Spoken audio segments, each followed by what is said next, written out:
اعوذ باللہ من الشیطان الرجیم بسم اللہ الرحمن الرحیم۔ آج ہم انشاءاللہ احادیث مبارکہ جو کہ بخاری شریف کی 7 احادیث مبارکہ ہم انشاءاللہ پڑھیں گے جو کہ نزول وحی کے حوالے سے ہیں، اور اللہ عز و جل کا یہ فرمان انا اوحینا الیک کما اوحینا الی نوح والنبیین من بعدہ، کہ ہم نے بلا شبہ اے محمد صلی اللہ علیہ وسلم آپ کی طرف وحی کا نزول اسی طرح کیا ہے جس طرح نوح علیہ السلام اور ان کے بعد آنے والے تمام نبیوں کی طرف کیا تھا۔ تو بخاری شریف کی پہلی احادیث مبارکہ آپ صلی اللہ علیہ وسلم فرما رہے تھے کہ تمام اعمال کا دار و مدار نیت پر ہے، اور ہر عمل کا نتیجہ ہر انسان کو اس کی نیت کے مطابق ہی ملے گا۔ پس جس کی ہجرت ترک وطن، دولت، دنیا حاصل کرنے کے لیے ہو یا کسی عورت سے شادی کی غرض سے ہو، پس اس کی ہجرت ان ہی چیزوں کے لیے ہوگی جن کے حاصل کرنے کی نیت سے اس نے ہجرت کی۔ ایک شخص حارث بن ہشام نامی نے نبی کریم صلی اللہ علیہ وسلم سے سوال کیا تھا کہ یا رسول اللہ، آپ پر وحی کیسے نازل ہوتی ہے؟ آپ صلی اللہ علیہ وسلم نے فرمایا کہ وحی نازل ہوتے وقت کبھی مجھ کو گھنٹی کی سی آواز محسوس ہوتی ہے اور وحی کی کیفیت مجھ پر بہت شاق گزرتی ہے۔ جب یہ کیفیت ختم ہوتی ہے تو میرے دل و دماغ پر اس فرشتے کے ذریعے نازل شدہ وحی محفوظ ہو جاتی ہے، اور کسی وقت ایسا ہوتا ہے کہ فرشتہ بشکل انسان میرے پاس آتا ہے اور مجھ سے کلام کرتا ہے، بس میں اس کا کہا ہوا یاد رکھ لیتا ہوں۔ عائشہ رضی اللہ عنہا کا بیان ہے کہ میں نے سخت کڑاکے کی سردی میں نبی کریم صلی اللہ علیہ وسلم کو دیکھا ہے کہ آپ صلی اللہ علیہ وسلم پر وحی نازل ہوئی، اور جب اس کا سلسلہ موقوف ہوا تو آپ صلی اللہ علیہ وسلم کی پیشانی پسینے سے شرابور تھی۔ نبی کریم صلی اللہ علیہ وسلم پر وحی کا ابتدائی دور اچھے سچے پاکیزہ خوابوں سے شروع ہوا۔ آپ صلی اللہ علیہ وسلم خواب میں جو کچھ دیکھتے وہ صبح کی روشنی کی طرح صحیح اور سچا ثابت ہوتا۔ پھر من جانب قدرت آپ صلی اللہ علیہ وسلم تنہائی پسند ہو گئے، اور آپ صلی اللہ علیہ وسلم نے غار حرا میں خلوت نشینی اختیار فرمائی، اور کئی دن اور رات وہاں مسلسل عبادت اور یاد الہی اور ذکر و فکر میں مشغول رہتے۔ جب تک گھر آنے کو دل نہ چاہتا توشہ ہمراہ لیے ہوئے وہاں رہتے۔ توشہ ختم ہونے پر ہی اہلیہ محترمہ ختیجہ رضی اللہ عنہا کے پاس تشریف لاتے اور کچھ توشہ ہمراہ لے کر پھر وہاں جا کر خلوت گزین ہو جاتے۔ یہی طریقہ جاری رہا یہاں تک کہ آپ صلی اللہ علیہ وسلم پر حق منکشف ہو گیا، اور آپ صلی اللہ علیہ وسلم غار حرا ہی میں قیام پذیر تھے کہ اچانک جبرائیل علیہ السلام آپ صلی اللہ علیہ وسلم کے پاس حاضر ہوئے اور کہنے لگے کہ اے محمد صلی اللہ علیہ وسلم پڑھو۔ آپ صلی اللہ علیہ وسلم فرماتے ہیں کہ میں نے کہا کہ میں پڑھنا نہیں جانتا۔ آپ صلی اللہ علیہ وسلم فرماتے ہیں کہ فرشتے نے مجھے پکڑ کر اتنے زور سے بھینچا کہ میری طاقت جواب دے گئی، پھر مجھے چھوڑ کر کہا کہ پڑھو۔ میں نے پھر وہی جواب دیا کہ میں پڑھا ہوا نہیں ہوں۔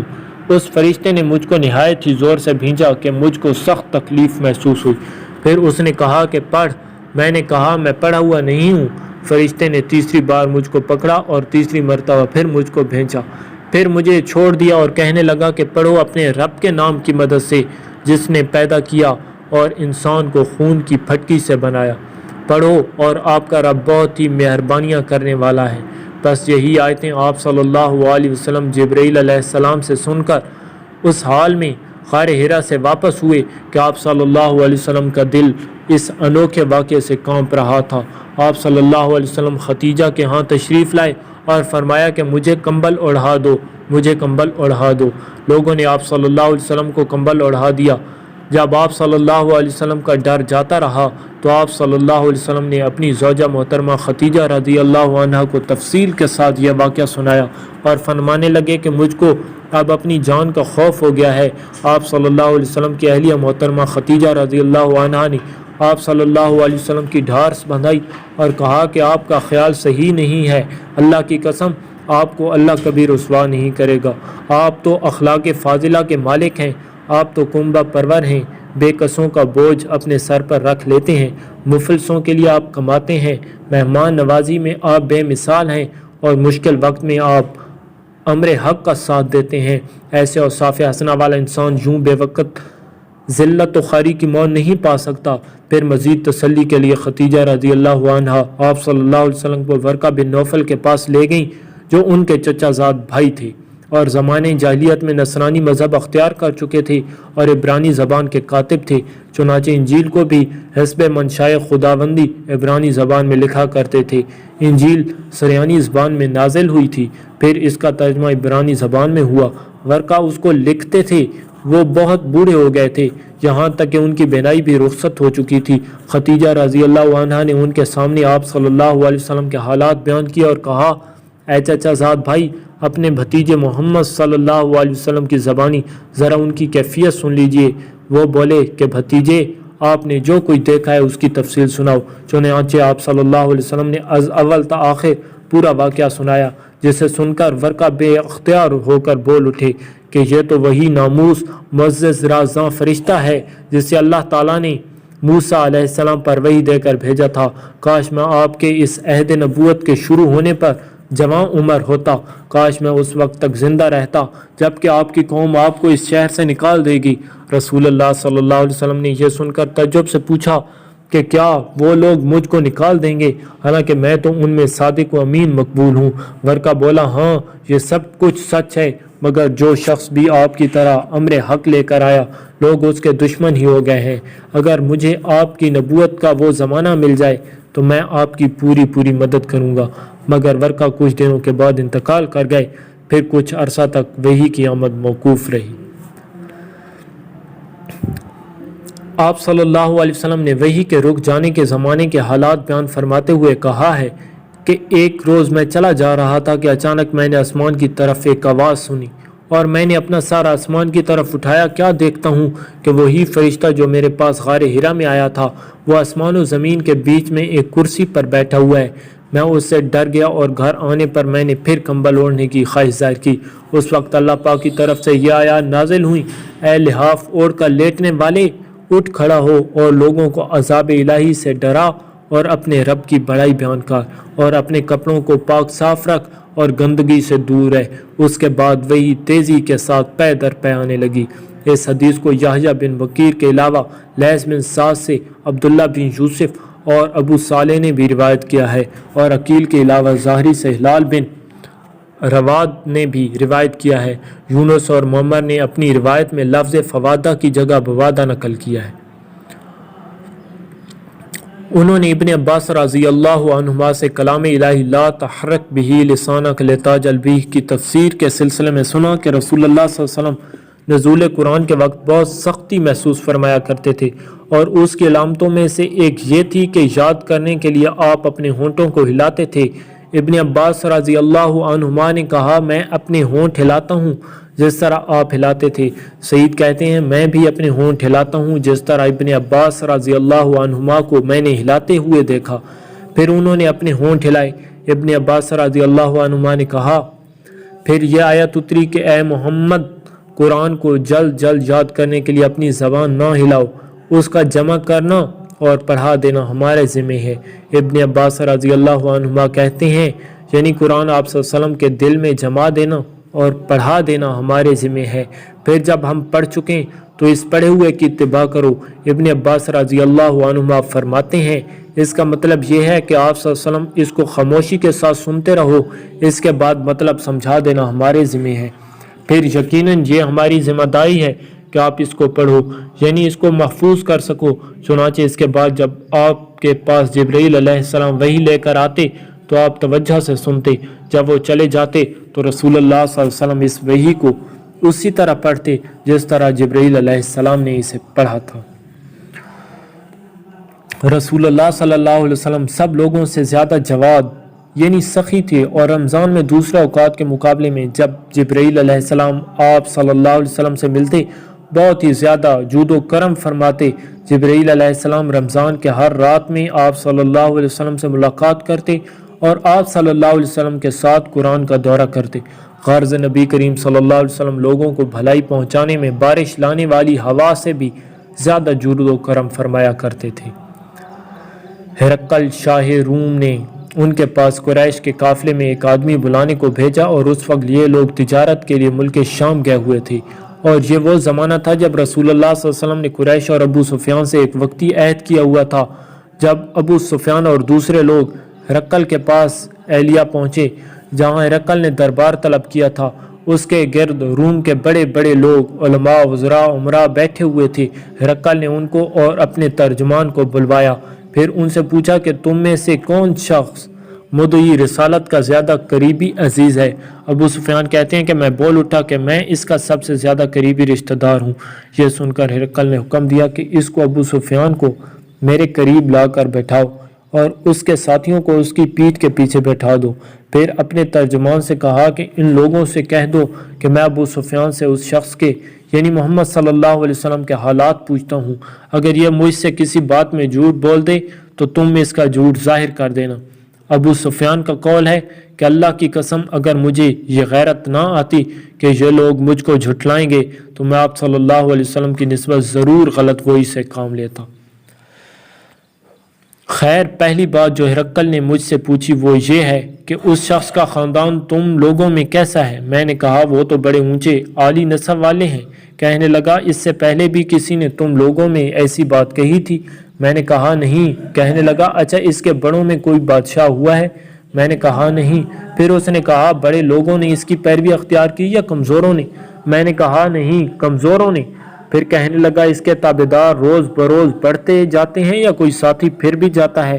میں نے کہا نہیں۔ کہنے لگا کیا اپنے اس دعوے نبوت سے پہلے کبھی کسی موقع پر اس نے جھوٹ بولا؟ میں نے کہا نہیں۔ اور اب ہماری اس سے صلح کی ایک مقررہ مدت ٹھہری ہوئی ہے، معلوم نہیں وہ اس میں کیا کرنے والا ہے۔ ابو سفیان کہتے ہیں میں اس بات پر سوا اور کوئی جھوٹ اس گفتگو میں شامل نہ کر سکا۔ ہرقل نے کہا کیا تمہاری اس سے کبھی لڑائی بھی ہوتی ہے؟ ہم نے کہا کہ ہاں۔ بولا پھر تمہاری اور اس کی جنگ کا حال کیا ہوتا ہے؟ میں نے کہا لڑائی ڈول کی طرح ہے، کبھی وہ ہم سے میدان جنگ جیت لیتے ہیں اور کبھی ہم ان سے جیت لیتے ہیں۔ ہرقل نے پوچھا وہ تمہیں کس بات کا حکم دیتا ہے؟ میں نے کہا وہ کہتا ہے کہ صرف ایک اللہ ہی کی عبادت کرو، اس کا کسی کو شریک نہ بناؤ اور اپنے باپ دادا کی شرک کی باتوں کو چھوڑ دو، اور ہمیں نماز پڑھنے، سچ بولنے، پرہیزگاری اور صلہ رحمی کا حکم دیتا ہے۔ یہ سب سن کر پھر ہرقل نے اپنے ترجمان سے کہا کہ ابو سفیان سے کہہ دے کہ میں نے تم سے اس کا نسب پوچھا تو تم نے کہا کہ وہ ہم میں عالی نسب ہے اور پیغمبر اپنی قوم میں عالی نسب ہی بھیجے جایا کرتے ہیں۔ میں نے تم سے پوچھا دعوے نبوت کی یہ بات تمہارے اندر اس سے پہلے کسی اور نے بھی کہی تھی تو تم نے جواب دیا کہ نہیں۔ تب میں نے اپنے دل میں کہا کہ اگر یہ بات اس سے پہلے کسی شخص نے کہی ہوتی تو میں سمجھتا کہ اس شخص نے بھی اسی بات کی تقلید کی ہے جو پہلے کہی جا چکی ہے۔ تو میں نے پوچھا کہ اپنے بڑوں میں کوئی بادشاہ بھی گزرا ہے؟ تم نے کہا نہیں۔ تو میں نے دل میں کہا کہ ان کے بزرگوں میں سے کوئی شخص بادشاہ ہوگا تو کہہ دے گا کہ وہ شخص اس بہانہ اپنے آباء و اجداد کی بادشاہت اور ان کا ملک دوبارہ حاصل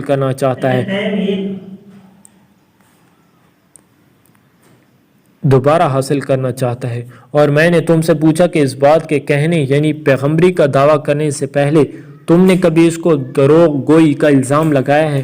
تم نے کہا کہ نہیں۔ تو میں نے سمجھ لیا کہ جو شخص آدمیوں کے ساتھ دروغ گوئی سے بچے وہ اللہ کے بارے میں کیسے جھوٹی بات کہہ سکتا ہے۔ اور میں نے تم سے پہلے کہ بڑے لوگ اس کے پیرو ہوتے دیکھے ہیں یا کمزور آدمی؟ تم نے کہا کمزوروں نے اس کی اتباع کی ہے، تو دراصل یہی لوگ پیغمبروں کے متبعین ہوتے ہیں۔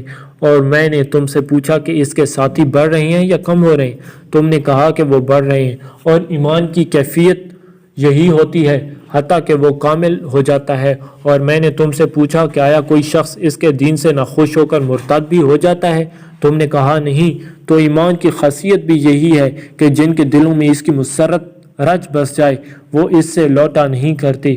اور میں نے تم سے پوچھا کہ آیا وہ کبھی عہد شکنی کرتے ہیں؟ تم نے کہا نہیں۔ پیغمبروں کا یہی حال ہوتا ہے، وہ عہد کے خلاف ورزی نہیں کرتے۔ اور میں نے تم سے کہا کہ وہ تم سے کس چیز کے لیے کہتے ہیں؟ تم نے کہا کہ وہ ہمیں حکم دیتے ہیں کہ اللہ کی عبادت کرو، اس کے ساتھ کسی کو شریک نہ ٹھہراؤ، اور تمہیں بتوں کی پرستش سے روکتے ہیں، سچ بولنے اور پرہیزگاری کا حکم دیتے ہیں۔ لہٰذا اگر یہ باتیں جو تم کہہ رہے ہو سچ ہیں تو ان قریب وہ اس جگہ کا مالک ہو جائے گا کہ جہاں میرے یہ دونوں پاؤں ہیں۔ مجھے معلوم تھا کہ وہ پیغمبر آنے والا ہے، مگر مجھے یہ معلوم نہیں تھا کہ وہ تمہارے اندر ہوگا۔ اگر میں جانتا کہ اس تک پہنچ سکوں گا تو اس سے ملنے کے لیے ہر تکلیف گوارا کرتا۔ اگر میں اس کے پاس ہوتا تو اس کے پاؤں دھوتا۔ ہرقل نے رسول اللہ صلی اللہ علیہ وسلم سے وہ خط منگایا جو آپ نے دہیہ کلبی رضی اللہ عنہ کے ذریعے حاکم بصرہ کے پاس بھیجا تھا، اور اس نے وہ ہرقل کے پاس بھیج دیا تھا۔ پھر اس کو پڑھا تو اس میں لکھا تھا، اللہ کے نام کے ساتھ جو نہایت مہربان اور رحم والا ہے۔ اللہ کے بندے اور اس کے پیغمبر محمد صلی اللہ علیہ وسلم کی طرف سے یہ خط ہے شاہ روم کے لیے۔ اس شخص پر سلام ہو جو ہدایت کی پیروی کرے۔ اس کے بعد میں آپ کے سامنے دعوت اسلام پیش کرتا ہوں۔ اگر آپ اسلام لے آئیں گے تو دین و دنیا میں سلامتی نصیب ہوگی، اللہ آپ کو دوہرا ثواب دے گا، اور اگر آپ میری دعوت سے روگردانی کریں گے تو آپ کی رعایا کا گناہ بھی آپ ہی پر ہوگا۔ اور اے اہل کتاب، ایک ایسی بات پر آ جاؤ جو ہمارے اور تمہارے درمیان یکساں ہے، وہ یہ ہے کہ ہم اللہ کے سوا کسی کی عبادت نہ کریں اور کسی کو اس کا شریک نہ ٹھہرائیں، اور نہ ہم میں سے کوئی شخص کسی کو اللہ کے سوا اپنا رب بنائے۔ پھر اگر وہ اہل کتاب اس بات سے منہ پھیر لیں تو مسلمانوں، تم ان سے کہہ دو کہ تم مانو یا نہ مانو، ہم تو ایک اللہ کی اطاعت گزار ہیں۔ ابو سفیان کہتے ہیں، جب ہرقل نے جو کچھ کہنا تھا کہہ دیا اور خط پڑھ کر فارغ ہوا تو اس کے ارد گرد بہت شور و غوغا ہوا، بہت سی آوازیں اٹھیں اور ہمیں باہر نکال دیا گیا۔ تب میں نے اپنے ساتھیوں سے کہا کہ ابو کبشہ کے بیٹے نبی کریم صلی اللہ علیہ وسلم کا معاملہ تو بڑھ گیا ہے، دیکھو تو اس سے بنی اصفر روم کا بادشاہ بھی ڈرتا ہے۔ مجھے اس وقت سے اس بات کا یقین ہو گیا کہ نبی کریم صلی اللہ علیہ وسلم ان قریب غالب ہو کر رہیں گے، حتیٰ کہ اللہ نے مجھے مسلمان کر دیا۔ راوی کا بیان ہے کہ ابن ناطور اہلیہ کا حاکم ہرقل کا مصاحب اور شام کے نصارہ کا لاٹ پادری بیان کرتا تھا کہ ہرقل جب اہلیہ آیا ایک دن صبح کو پریشان اٹھا تو اس کے درباریوں نے دریافت کیا کہ آج آپ کی حالت بدلی ہوئی ہے، آج آپ کی حالت بدلی ہوئی ہے، کیا وجہ ہے؟ ابن ناطور کا بیان ہے کہ ہرقل نجومی تھا، علم نجوم میں پوری مہارت رکھتا تھا۔ اس نے اپنے ہم نشینوں کو بتایا کہ میں نے آج رات ستاروں پر نظر ڈالی تو دیکھا کہ ختنہ کرنے والوں کا بادشاہ ہمارے ملک پر غالب آ گیا ہے۔ بھلا اس زمانے میں کون لوگ ختنہ کرتے ہیں؟ انہوں نے کہا کہ یہود کے سوا کوئی ختنہ نہیں کرتا، سو ان کی وجہ سے پریشان نہ ہوں۔ سلطنت کے تمام شہروں میں یہ حکم لکھ بھیجے کہ وہاں جتنے یہودی ہوں سب قتل کر دیے جائیں۔ وہ لوگ انہی باتوں میں مشغول تھے کہ ہرقل کے پاس ایک آدمی لایا گیا جسے شاہ غسان نے بھیجا تھا۔ اس نے رسول اللہ صلی اللہ علیہ وسلم کے حالات بیان کی۔ جب ہرقل نے سارے حالات سن لیے تو کہا کہ جا کر دیکھو وہ ختنہ کیے ہوئے ہے یا نہیں۔ انہوں نے اسے دیکھا تو بتلایا کہ وہ ختنہ کیا ہوا ہے۔ ہرقل نے جب اس شخص سے عرب کے بارے میں پوچھا تو اس نے بتایا کہ وہ ختنہ کرتے ہیں۔ تب ہرقل نے کہا کہ یہ ہی محمد صلی اللہ علیہ وسلم اس امت کے بادشاہ ہیں جو پیدا ہو چکے ہیں۔ پھر اس نے اپنے ایک دوست کو رومیہ خط لکھا اور وہ بھی علم نجوم میں ہرقل کی طرح ماہر تھا۔ پھر وہاں سے ہرقل حمص چلا گیا۔ ابھی حمص سے نکلا ہی نہیں تھا کہ اس کے دوست کا خط اس کے جواب میں آ گیا۔ اس کی رائے بھی نبی کریم صلی اللہ علیہ وسلم کے ظہور کے بارے میں ہرقل کے موافق تھی کہ محمد صلی اللہ علیہ وسلم واقعی پیغمبر ہیں۔ اس کے بعد ہرقل نے روم کے بڑے آدمیوں کو اپنے حمص کے محل میں طلب کیا اور اس کے حکم سے محل کے دروازے بند کر لیے گئے۔ پھر وہ اپنے خاص محل سے باہر آیا اور کہا، اے روم والو، کیا ہدایت اور کامیابی میں کچھ حصہ تمہارے لیے بھی ہے؟ اگر تم اپنی سلطنت کی بقا چاہتے ہو تو پھر اس نبی کی بیعت کر لو اور مسلمان ہو جاؤ۔ یہ سننا تھا کہ پھر وہ لوگ وحشی گدھوں کی طرح دروازوں کی طرف دوڑے مگر انہیں بند پایا۔ آخر جب ہرقل نے اس بات سے ان کی یہ نفرت دیکھی اور ان کے ایمان لانے سے مایوس ہو گیا تو کہنے لگا کہ ان لوگوں کو میرے پاس لاؤ۔ جب وہ دربار آئے تو اس نے کہا، میں نے جو بات کہی تھی اس سے میں تمہاری دینی پختگی کی آزمائش مقصود تھی، سو وہ میں نے دیکھ لی۔ تب یہ سن کر وہ سب کے سب اس کے سجدے میں گر پڑے اور اس سے خوش ہو گئے۔ بالآخر ہرقل کی آخری حالت یہی رہی۔ ابو عبداللہ کہتے ہیں کہ اس حدیث کو صالح بن کیسان، یونس اور معمر نے بھی ظاہری سے روایت کیا ہے۔ تو یہ تھیں 7 احادیث مبارکہ نزول وحی کے بیان میں جو ہم نے اس سبق میں پڑھی ہیں۔